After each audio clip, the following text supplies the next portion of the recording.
જય હિન્દ વિદ્યાર્થી મિત્રો, સ્વાગત છે તમારું આજના વિડીયોની અંદર. અને આજે આપણે જોવાના છીએ ધોરણ 10ના વિજ્ઞાન વિષયની જે અસાઇનમેન્ટની સિરીઝ શરૂ હતી તેનું પ્રશ્નપત્ર નંબર 3નું વિભાગ ડી. તો શરૂ કરીએ આજના વિડીયોને. આજનો તમારો પહેલો પ્રશ્ન છે કે રસોડામાં તમારા મમ્મી કરકરા ક્રિસ્પી પકોડા કે કેક બનાવે, બરાબર, એ બનાવવા માટે કયું રસાયણ વાપરે? એનું નામ જણાવી તેની બનાવટ રાસાયણિક સમીકરણ સાથે લખો અને તેનો ઉપયોગ લખો. તો કરકરા કે ક્રિસ્પી પકોડા કે કેક બનાવવા માટે ખાવાના સોડાનો છે ઉપયોગ થાય છે, જેને આપણે બેકિંગ સોડા તરીકે પણ ઓળખીએ. રાસાયણિક નામ છે એનું NaCO3 એટલે કે સોડિયમ બાયકાર્બોનેટ, અથવા તો એનું બીજું નામ સોડિયમ હાઇડ્રોજન કાર્બોનેટ પણ થાય. બનાવટ છે Na2CO3 plus H2O plus CO2, બરાબર. જે Na2CO3 છે સોલિડ ફોર્મમાં, H2O છે લિક્વિડ ફોર્મમાં અને CO2 છે ગેસિયસ ફોર્મમાં. મળશે આપણને નિપજમાં 2NaHCO3 સોલિડ ફોર્મમાં. એના ઉપયોગ જોઈએ તો બેકિંગ પાવડરની બનાવટમાં થાય. પાઉં કેક તથા ભજીયાને નરમ અને પોચા બનાવવા માટે ઉપયોગી છે. એસિડિટીમાં રાહત મેળવવા જે એન્ટાસિડ વપરાય છે એના તરીકે પણ એનો ઉપયોગ થાય. અને સોડા એસિડ અગ્નિશામકમાં આગ બુઝાવવા તથા પ્રયોગશાળામાં એનો ઉપયોગ પ્રક્રિયક તરીકે થાય છે, બરાબર. નેક્સ્ટ ક્વેશ્ચન જોઈએ. દાણાદાર ઝીંકની મંદ સલ્ફ્યુરિક એસિડ સાથેની પ્રક્રિયા દર્શાવતા પ્રયોગનું આકૃતિ દોરી વર્ણન કરો. ઝીંકની સોડિયમ હાઇડ્રોક્સાઇડ સાથેની પ્રક્રિયાનું સમીકરણ લખો. તો હેતુ છે દાણાદાર ઝીંકની મંદ સલ્ફ્યુરિક એસિડ એટલે કે H2SO4 સાથેની જે પ્રક્રિયા છે, બરાબર, એનાથી H2 વાયુ ઉત્પન્ન કરવો. સાધનો છે કસનળી, વિમોચન નળી, સાબુનું દ્રાવણ ભરેલું પાત્ર, મીણબત્તી, એક કાણાવાળો બુચ અને સ્ટેન્ડ. પદાર્થો એની અંદર દાણાદાર ઝીંક અને મંદ સલ્ફ્યુરિક એસિડ યુઝ થાય છે. આવી કંઈક એની આકૃતિ રહેશે. થોડીક ઝૂમ કરતા હોય એટલે વ્યવસ્થિત દેખાઈ આવે, બરાબર. આ રીતની કંઈક આકૃતિ તમને જોવા મળશે. આગળ જોઈએ એમાં તો પ્રયોગનું વર્ણન કંઈક આ રીતે કે કસનળીમાં આશરે 5 ml મંદ સલ્ફ્યુરિક એસિડ લઈ તેમાં થોડાક દાણાદાર ઝીંક નાખો. પછી આકૃતિમાં દર્શાવ્યા પ્રમાણે સાધનો ગોઠવો. દાણાદાર ઝીંકની સપાટી પરનું અવલોકન કરો અને ઉત્પન્ન થતા વાયુને સાબુના દ્રાવણમાંથી પસાર કરો. સાબુના દ્રાવણમાં પરપોટા શા માટે ઉદ્ભવે છે? તો કે જ્યારે બી આ રીતના હાઇડ્રોજન વાયુ એમાં મળે, બરાબર, ત્યારે એની અંદર પરપોટા જોવા મળે. હવે વાયુ ભરેલા પરપોટા નજીક સળગતી મીણબત્તી લઈ જાઓ. શું થાય છે તેનું અવલોકન કરો. ઉપરની પ્રક્રિયાની અંદર Zn ધાતુ છે એ મંદ H2SO4 માંથી હાઇડ્રોજન વાયુનું વિસ્થાપન કરે છે અને ZnSO4 સંયોજન બનાવે તેને ક્ષાર કહે છે, બરાબર. એટલે કંઈક આ રીતની પ્રક્રિયા ZnS plus H2SO4 AQ gives ZnSO4 AQ plus H2G. આમ ધાતુ પ્લસ એસિડ gives ક્ષાર પ્લસ હાઇડ્રોજન વાયુ. હવે ઝીંકની સોડિયમ હાઇડ્રોક્સાઇડ સાથેની પ્રક્રિયા જોઈએ તો ઝીંક સોડિયમ હાઇડ્રોક્સાઇડ સાથે રાસાયણિક પ્રક્રિયા કરી હાઇડ્રોજન વાયુ ઉત્પન્ન કરે છે અને સોડિયમ ઝીંકેટ બને છે. એટલે આ રીતની પ્રક્રિયા થાય. Zn plus 2NaOH gives Na2ZnO2 plus H2.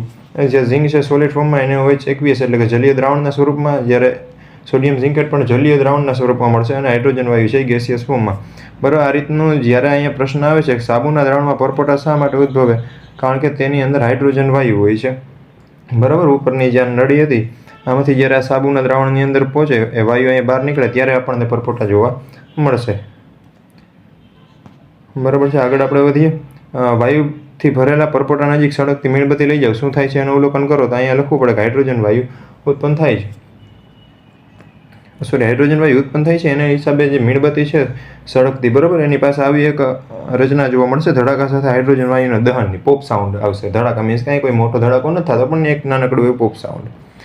Next આપણે આગળ વધીએ ક્વેશ્ચન ઉપર. નીચે આપેલ કાર્બનિક સંયોજનોના બંધારણીય સૂત્ર લખો, જેમાં પહેલું છે બેન્ઝીન, બીજું છે ક્લોરોપ્રોપેન. તો બેન્ઝીનની રચના કંઈક આ રીતની જોવા મળશે, જેનું સૂત્ર હતું C6H6. તમે ચેપ્ટરની અંદર ભણ્યા જશો.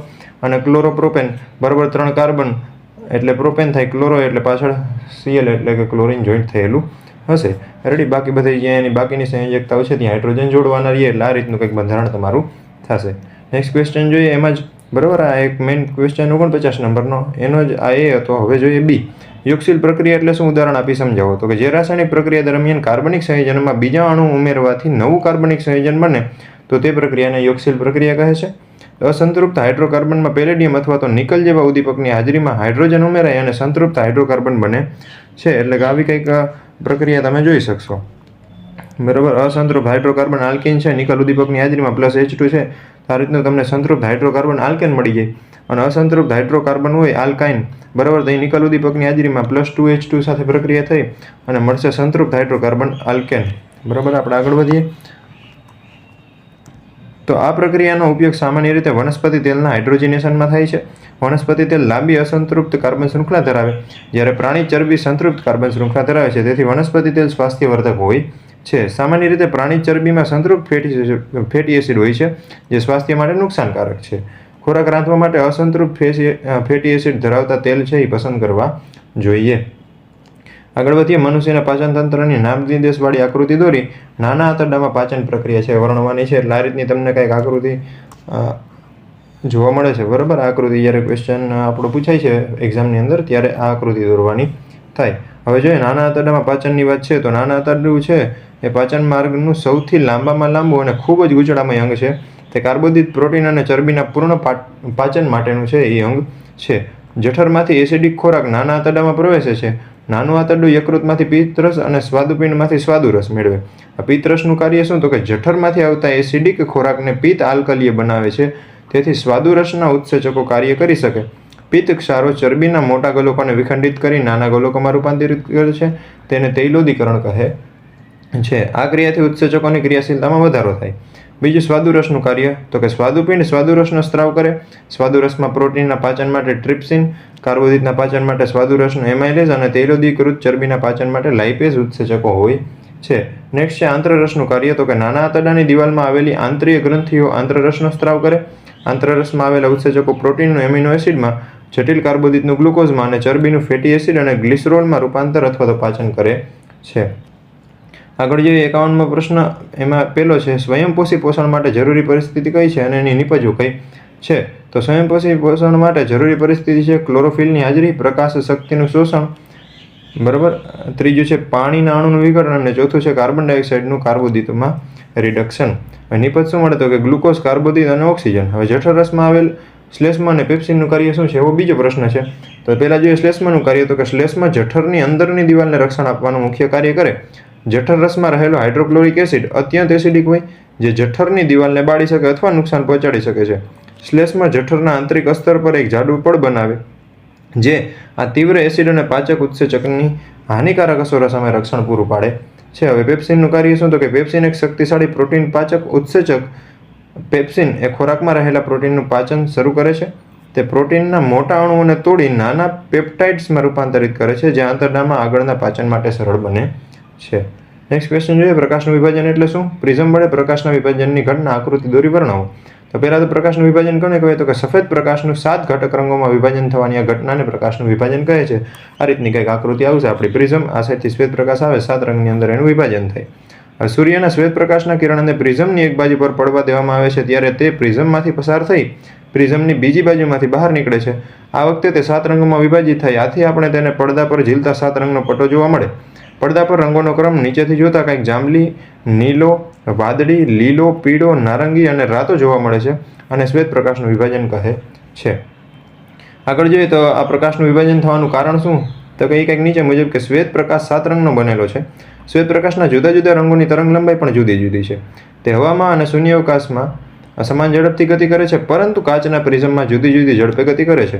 જાંબલી રંગ માટે કાચના પ્રિઝમના દ્રવ્યનો વક્રીભવનાંક રાતા રંગની સાપેક્ષે વધુ હોય.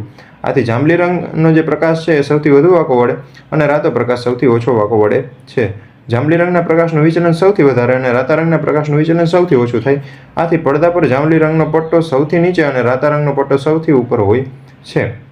તેથી શ્વેત પ્રકાશ 7 રંગોમાં વિભાજિત થાય અને જુદી જુદી દિશામાં પ્રિઝમમાંથી બહાર નીકળે છે. પરિણામે તેઓ અલગ અલગ દેખાય છે. નેક્સ્ટ ક્વેશ્ચન જોઈએ 53માંનો એ ચુંબકીય ક્ષેત્ર અને ચુંબકીય ક્ષેત્ર રેખાઓની વ્યાખ્યા આપો. અને બીજો છે ગજ્ય ચુંબકની આસપાસ રચાતી ચુંબકીય ક્ષેત્ર રેખા દોરો. તો પહેલું છે ચુંબકીય ક્ષેત્ર. તો ચુંબકની આસપાસનો વિસ્તાર કે જેમાં ચુંબકના બળની એટલે કે આકર્ષણ અથવા તો અપાકર્ષણ અથવા તો આકર્ષણ અને અપાકર્ષણ બળની અસર એ ચુંબક કે ચુંબકીય પદાર્થો વાપરીને શોધી શકાય છે તેને કહેવાય ચુંબકીય ક્ષેત્ર.